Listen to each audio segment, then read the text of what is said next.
Hi friends, welcome to Tushar Aradhya YouTube channel. ಬನ್ನಿ, ಇವತ್ತು ನಾನು ನಿಮಗೆ ಬೆಂಡೆಕಾಯಿ ಡ್ರೈ ಫ್ರೈ ಮಾಡೋದು ಹೇಗೆ ಅಂತ ತೋರಿಸ್ಕೊಡ್ತೀನಿ. ತುಂಬ ಸಿಂಪಲ್ಲು. ಮೊದಲಿಗೆ ನಾನಿಲ್ಲಿ 10 ಬೆಂಡೆಕಾಯಿನ ನೀಟಾಗಿ ತೊಳೆದು ಇಟ್ಕೊಂಡಿದ್ದೆ. ಅದನ್ನು ನಾನು ಈ ಶೇಪಲ್ಲಿ ಕಟ್ ಮಾಡ್ಕೊತೀನಿ. ನೀವು ಬೇಕಿದ್ರೆ ಇದನ್ನು ರೌಂಡ್ ಶೇಪಲ್ಲಿ ಕೂಡ ಕಟ್ ಮಾಡ್ಕೊಬೋದು. ತುಂಬ ಚೆನ್ನಾಗಿರುತ್ತೆ. ಮಕ್ಕಳು ಸ್ನ್ಯಾಕ್ಸ್ ಬಾಕ್ಸ್ಗೆಲ್ಲ ಹಾಕ್ಕೊಡ್ಬೋದು ನಾವು ಇದನ್ನು. ಸೊ ನೋಡಿ, ಈ ಥರ ಕಟ್ ಮಾಡಾಗಿದೆ. ಈಗ ಇದನ್ನು ನಾನು ಒಂದು ಬೌಲ್ಗೆ ಹಾಕ್ಕೊತಾ ಇದ್ದೀನಿ. ಈಗ ಇದಕ್ಕೆ 2 ಸ್ಪೂನಷ್ಟು ರವೆ, 2 ಸ್ಪೂನಷ್ಟು ಅಕ್ಕಿ ಹಿಟ್ಟು,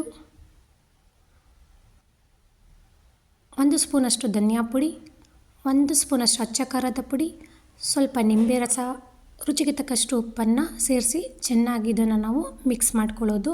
ಫಸ್ಟ್ ಇದನ್ನು ಹಾಗೆ ಮಿಕ್ಸ್ ಮಾಡ್ಕೊಳ್ಳಿ. ಆಮೇಲೆ ಇದನ್ನು ಒಂದು ಕನ್ಸಿಸ್ಟೆನ್ಸಿಗೆ ತರಬೇಕು. ಸ್ವಲ್ಪ ನೀರನ್ನು ಸೇರಿಸ್ಕೊಂಡು ಸ್ವಲ್ಪ ನೋಡ್ಕೊಳ್ಳಿ, ತುಂಬ ತೆಳುಗೆ ಬೇಡ. ಸ್ವಲ್ಪ ನೀರನ್ನು ಸೇರಿಸಿ ಆ ಮಸಾಲೆ ಎಲ್ಲ ಚೆನ್ನಾಗಿ ಹಿಡಿಬೇಕು. 10 ನಿಮಿಷ ಇದನ್ನು ಮ್ಯಾರಿನೇಟ್ ಆಗಲಿಕ್ಕೆ ಬಿಟ್ವಿ. ಈಗ 10 ನಿಮಿಷ ಆಗಿದೆ.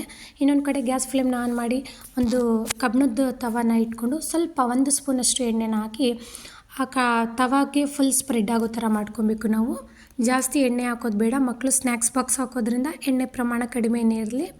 ಖಾರನೂ ಕೂಡ ಅಷ್ಟೇ.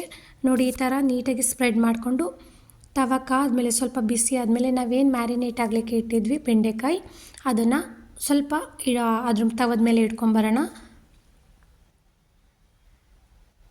ಏನಂತಂದರೆ ಇದನ್ನು 2 ಸೈಡ್ ಜಸ್ಟ್ ಒಂದು 5ರಿಂದ 10 ನಿಮಿಷ ಸಾಕು. ಇದನ್ನು ಹಾಗೆ ಡ್ರೈ ರೋಸ್ಟ್ ಮಾಡ್ಕೊಬೋದು. 1 ಸ್ಪೂನ್ ಎಣ್ಣೆನಲ್ಲೇ ಇದನ್ನು ಒಂದು 90% ಬೇಯಿಸ್ಕೊಂಡ್ರೆ ಸಾಕು. ಫುಲ್ ಬೇಯಿಸ್ಬೇಕು ಅನ್ನೋದೇನಿಲ್ಲ. ತುಂಬ ಚೆನ್ನಾಗಿರುತ್ತೆ. ಮಕ್ಕಳು ಕೂಡ ತುಂಬ ಇಷ್ಟಪಟ್ಟು ತಿಂತಾರೆ. ಇಟ್ಕೊಂಡಾಗಿದೆ. ಇದನ್ನು ನಾನು ಒಂದು 2 ನಿಮಿಷ ಆಗಲೇ ಮೀಡಿಯಮ್ ಫ್ಲೇಮಲ್ಲಿ ಇಟ್ಕೊಂಡು ಬೇಯಿಸ್ಕೊತಾ ಇದ್ದೀನಿ. ಏನಂತಾರೆ, ಇದನ್ನು ಪುನಃ ನೀವು ಮಧ್ಯ ಏನು ಮಾಡಬೇಕು, ಸ್ವಲ್ಪ ಉಲ್ಟಾ ಕೂಡ ಬೇಯಿಸ್ಕೊಬೇಕು. ಯಾಕಂದರೆ ಅದು 2 ಕಡೆ ಬೇಯಬೇಕಲ್ಲ ಚೆನ್ನಾಗಿ. ಬೆಂಡೆಕಾಯಿ ಸ್ವಲ್ಪ ಹಸಿ ಇದ್ದರೆ ಮಕ್ಕಳು ತಿನ್ನಲಿಕ್ಕೆ ಇಷ್ಟಪಡಲ್ಲ. ಹಾಗಂತ ತುಂಬ ಬೆಂದರೂ ಚೆನ್ನಾಗಿರಲ್ಲ.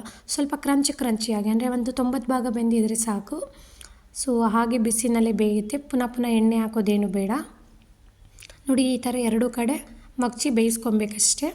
ನಾನು ಪುನಃ ಎಣ್ಣೆ ಹಾಕಿಲ್ಲ. ಸ್ಟಾರ್ಟಿಂಗಲ್ಲಿ 1 ಸ್ಪೂನ್ ಅಷ್ಟೇ ಎಣ್ಣೆ ಹಾಕಿದ್ದು. ಜಸ್ಟ್ ಒಂದು 5 ನಿಮಿಷ ಮೀಡಿಯಮ್ ಫ್ಲೇಮಲ್ಲಿ ಬೇಯಿಸ್ಕೊಂಡ್ರೆ ಆಯಿತು.